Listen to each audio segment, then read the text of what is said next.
καθαρίσει τελείως. Πας στο τζάμι, πας και σταματήσεις. Πας και σκύψεις. Μετά μου λες δεν το περνάς εσύ.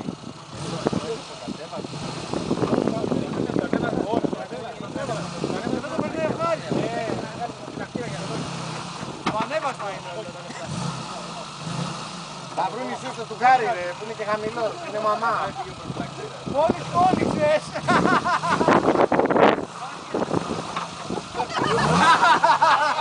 Μια πόρτα, κόκκινη πόρτα ρε. Στηρίζεσαι στις δέστες. Δεν είναι τίποτα.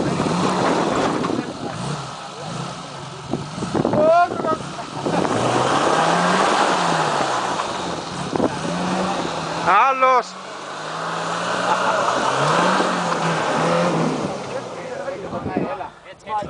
Επόμενος! Πες μου ρε Πάτωσα εδώ.